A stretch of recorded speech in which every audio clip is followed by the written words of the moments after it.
আজি যোগদান কাৰ্যসূচীত সহযোগিতা আগবঢ়াব অনুৰোধ কৰিছোঁ। আমি আদৰণি জনাইছোঁ ভাৰতীয় জনতা পাৰ্টীৰ এই বিশাল মঞ্চত আমাৰ ৰঙীয়া পৌৰসভাৰ দুগৰাকী পাৰিষদ ক্ৰমে ৰেশমা আহমেদ আৰু আমাৰ চানোৱা বেগম বাইদেউ দুয়োগৰাকীকে আমি আদৰণি জনাইছোঁ আমাৰ দলৰ মজিয়ালৈ।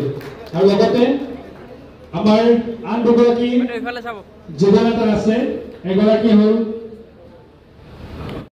প্ৰতীক গ্ৰহণ কৰাৰ বাবে আমি আটাইখিনিকে আমাৰ দলৰ মজিয়ালৈ পুনৰবাৰ উষ্ম আদৰণি জ্ঞাপন কৰোঁ। আমাৰ দলীয় মঞ্চলৈ আমি উষ্ম আদৰণি জনাইছোঁ। আমাৰ সন্মানীয় বিধায়ক মহোদয় ইতিমধ্যে আদৰণি জনাইছে আৰু লগতে আমাৰ আন এগৰাকী যুৱ নেতা সুমন আজি যোগদান কাৰ্যসূচীত সহযোগিতা আগবঢ়াব অনুৰোধ কৰিছোঁ। আমি আদৰণি জনাইছোঁ ভাৰতীয় জনতা পাৰ্টীৰ এই বিশাল মঞ্চত আমাৰ ৰঙীয়া পৌৰসভাৰ দুগৰাকী পাৰিষদ ক্ৰমে ৰেশমা আহমেদ আৰু আমাৰ চানোৱা বেগম বাইদেউ দুয়োগৰাকীকে আমি আদৰণি জনাইছোঁ আমাৰ দলৰ মজিয়ালৈ।